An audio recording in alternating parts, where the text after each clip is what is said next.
Hello and welcome to this Astranti Connect YouTube video taking a look at choosing the right counselling training provider. Now, by choosing the right counselling training provider, what I really mean with this video is making sure that you're choosing a provider that is providing the right course for you, because there are lots of different courses that are available for counselling, but certain courses are worth more than others, and certain courses won't actually qualify you as a counsellor, and it's very important to be aware of that. And not all of the different training providers will always tell you whether it is the right course for you, whether it is a course that is going to grant you BACP or NCS membership. And if you do like this video and you have found it useful, please like and subscribe at the bottom of the screen, or visit our website www.astranticonnect.com for a lot more information on our courses, but also on various different insights into the counselling industry. And the reason why it's so important that you choose the right course with the right provider so that you can earn your membership, be a qualified counsellor, is because there is so much responsibility that comes with being a counsellor. You are, in a sense, in many ways, responsible for someone else's mental health. You are going to be coaching them and helping them through different problems and difficulties with their lives. So it's vital that you receive that proper training. If you do not have that training, if you are just calling yourself a counsellor but you haven't got any real training, etc., then you might actually end up doing more harm than good. You're there to help a client's life, to transform it for the better, but if you don't have the right training, the opposite may happen.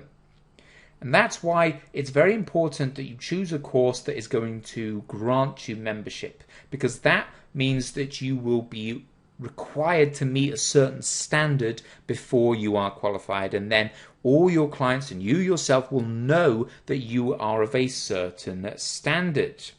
And there are hundreds of different counselling training providers across the UK with lots of different courses, and so we do appreciate that it can be very difficult to find the right course for you, or to understand what makes a course that qualifies you for membership. And that's the purpose of this video, that's the purpose of this page here, is to look at the different sorts of courses that are on offer and what sorts of courses you should be looking out for, and the dangers of choosing the wrong course and how it might not grant you your membership. In fact, certain courses will not grant you membership, and in a sense they will not be worth the paper they are printed on, because they will not qualify you with BACP, with NCS. So with that in mind, we'll start the first section of this video and the first section of this insight page, and looking about what qualifications you should be looking out for, and also what qualifications you should not be looking out for, ones you should be wary of. So a bit of background first, though, that in the UK, counselling and the therapy industry is not a government regulated industry. Anyone can call themselves a counsellor, regardless of whether they have any qualifications or not. Now, the problem with this is that how do you know you're getting someone that is a decent counsellor, is a qualified counsellor, if they're just calling themselves a counsellor? You could watch this video having undertaken no formal training in counselling whatsoever and just say, you know what, I'm going to call myself a counsellor and start working as a counsellor. But that doesn't mean you're going to be a good counsellor. And this, of course, is different to, say, the United States, where they have to be a qualified doctor. It's the same as being a psychiatrist. You have to be a qualified doctor to practice as a therapist. Now, I'm not saying that it needs to be that extreme, but there is certainly validity in being qualified, in earning qualifications before you undertake or you go into becoming a counsellor and you become qualified as a counsellor. Because it is a very difficult job and it's a position of responsibility, and you need to be in a position to provide the right counselling. And not only that, you're going to potentially not get any clients anyway, because clients are more and more aware these days of the importance of going to qualified counsellors, to going to BACP members, etc. So you may find that you don't get many clients anyway if you don't have these relevant qualifications. Now, if you want to know more about how to become a counsellor and the different counselling qualifications, or the importance of CPCAB qualifications, which are the ones we teach here at Strati Connect, we do have separate insight pages looking at those in a lot more detail. And if you follow the link in the description to this page, then you'll be able to directly go to those pages as well. You'll be able to see them in the menu, or also click the links that you can see on the screen. But that's not the main focus of this video, so I won't go into too much detail on those.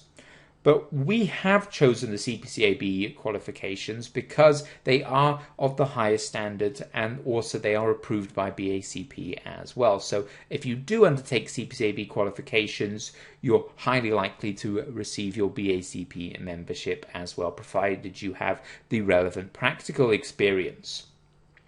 Because that's ultimately what your end game should be. Earlier in this video I said that it's not necessarily about choosing the right training provider, but choosing a training provider that's providing the right course. And that's what you should be looking out for, a course that is going to grant you membership of BACP or NCS, because you need to be a qualified counsellor holding a membership of one of the main membership bodies. And that brings me on to what is one of the main themes of this particular video, is the dangers of certain courses that will not grant you membership. And these are online courses that boast home study, self-study, study in your own time. Because whichever route you choose, whether you're going for CPCAB qualifications, whether you're going directly with BACP qualifications, whatever it may be, you need to ensure that the course you choose has a practical application of the counselling knowledge and isn't just about learning theory. A purely theory-based course will not prepare you to be a counsellor, and also will not grant you membership. If you have just undertaken a home studying course where you're just reading textbooks and answering multiple choice questions, you're not interacting with anyone else, that will not grant you membership of BACP or NCS. It will not qualify you as a counsellor. Now, obviously, most of these courses are online courses. It's very difficult to have a home study course where you have to go to a classroom with all your fellow classmates. But don't confuse online courses with home study courses and vice versa. Don't assume that a home study course is the same as an online course, and online courses can grant you membership, so home study is going to grant you membership, etc. There is a big difference between online courses and home study courses. And that's what I'm going to look at in this second part of the video. And the first question you might be asking yourself is, can you study counselling online? And the answer is yes, you can. There are plenty of counselling courses online. You can take it over Skype, over Teams, over Zoom, and many people are counselling online these days. So the fact that you can do your training online is actually quite beneficial, because there is a bit of a difference between counselling online and counselling in person. So if you undertake some of your training online, that might put you in a better position with regards to counselling online. But it is worth noting that not all online courses are the same, and there are certain courses that you cannot take online. For example, the CPCAB Level 4 Diploma, which is the main qualification that you need to achieve in order to qualify as a counsellor, if you're taking the CPCAB route, for example, that cannot be done exclusively online. It can be done up to 25% of sessions online, but it cannot be done exclusively online. You must attend a classroom course. So that is something also to be aware of when you are choosing a training provider. If you're choosing an online provider to do levels 2 and level 3, you may need to find a more local centre to do level 4 if the centre is not close to you. And also be wary of anyone that is offering the level 4 diploma online, because it cannot actually be done online. So it's not true if they're saying you can get this diploma by doing it online. This core practitioner level 4 course will not be approved by BACP if it is done exclusively online. And that's because BACP requires a certain number of training hours to be done in person to qualify for membership, or at least done in what they call a synchronous environment where everyone is there together. It requires 450 hours of formal training. And if you've got a level 4 diploma that's providing, say, 420 hours of formal training, you will also need to do another additional qualifications, such as a level 2 or level 3, although we advise doing level 2, 3, and 4 to get the most out of it in order to meet those formal hours.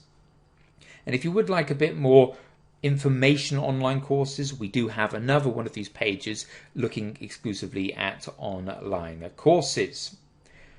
But the main takeaways from online courses is that an effective and appropriate and a course that is going to grant you your membership must, in a sense, give you everything that is on a classroom course.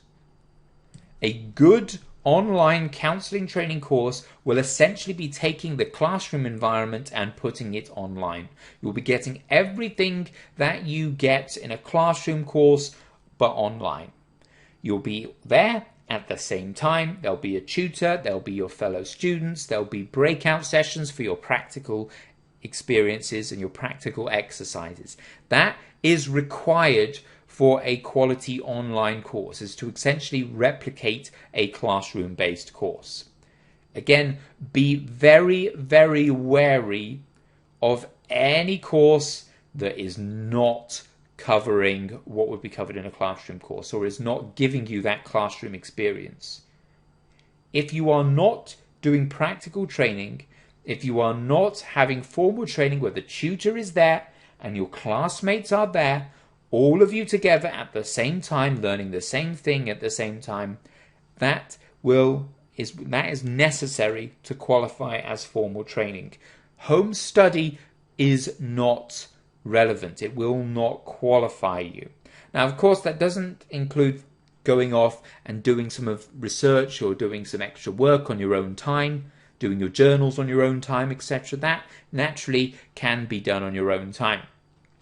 But if you have gone to a training provider that's given you an online course where you watch pre-recorded materials and read a textbook and then answer some multiple choice questions based on what you have read and what you have watched, and then says that that will qualify, that is a qualifying diploma or qualifying certificate, that is a lie. Because counselling training requires group counselling sessions, or sessions where you're talking with everyone. It requires everyone to go through the course content and discussing it and practicing together, and reflective journal work. All of these will be given on a good quality online course or classroom course. And the two terms that you need to be aware of, particularly if you want to study online. If you want to study in a classroom-based course, chances are you don't need to worry about this, because it will naturally fall into the sort of formal training by being a classroom-based course. But if you want to study online, what you need to do is be aware of these two terms here. And these are ones that are used in the counselling environment. And those are synchronous training and asynchronous training, or synchronous training and asynchronous learning. And the best way to think about those is the term sync. Rather than the rest of it, just think of it sync. Is everything synced? Is all your time, the tutor's time, your peers' time synced or not? Because if it's synchronous, that means everyone is there in sync, everyone's doing the same thing, formal learning. Asynchronous is where everyone else is doing different things at different times, learning independently. You're not learning with your tutor at the same time as everyone else, or you're not learning from a tutor, you're learning from pre-recorded materials. That is asynchronous training. And asynchronous training does not count. It is not recognized by the BACP as reputable formal training. And therefore, any asynchronous learning cannot count towards your total learning hours. You can do hundreds of hours of a course, an asynchronous home study course, and how many formal training hours have you got according to BACP? The answer to that is 0. Not a single thing. I was speaking with CPCAB, and a contact at CPCAB, and they've got lots of people that deal with students on a daily basis.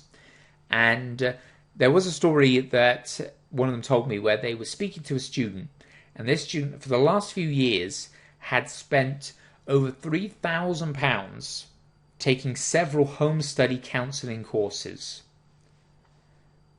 where they were progressing through the levels, they were doing their courses, passing them, getting their certificate, going on to the next one, etc.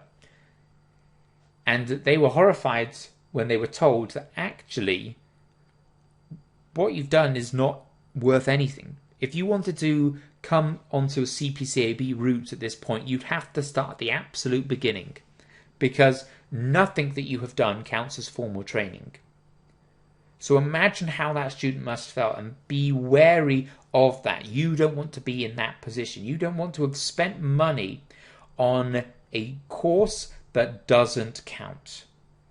So make sure that when you are choosing a provider, whether that's an in-person or an online provider, make sure that it is a synchronous course. Make sure that there is a formal time where the course will be held rather than a study in your own time. They use that as a selling point because it sounds like it's fit it in around your life.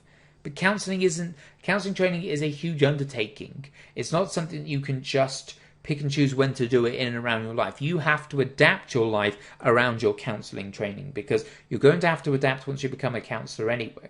So make sure that is a formal structure.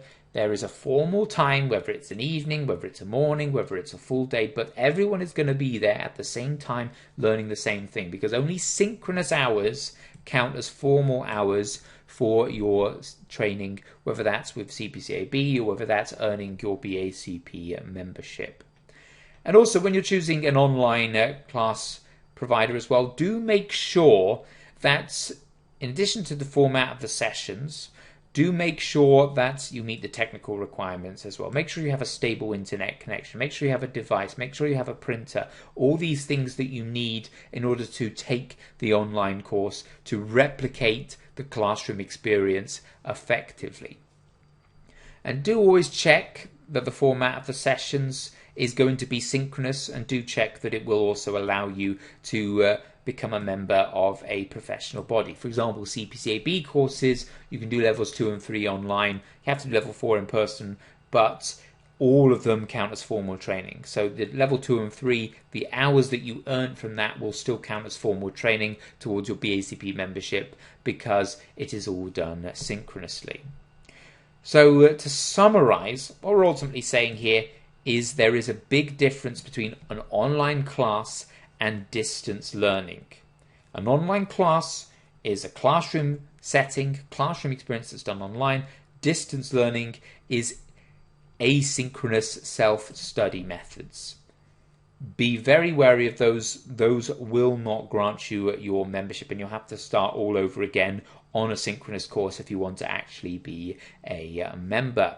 And so really be careful there, because a lot of providers of distance learning courses will imply that it will grant you your membership. They won't specifically say it will grant you your membership, so they're not technically doing anything illegal, but they will imply that it will allow you to practice as a counsellor, allow you to become a counsellor, etc. So they'll use these terms that make it sound like it's the same thing, because technically you can. Technically you can practice as a counsellor without any qualifications, any studies.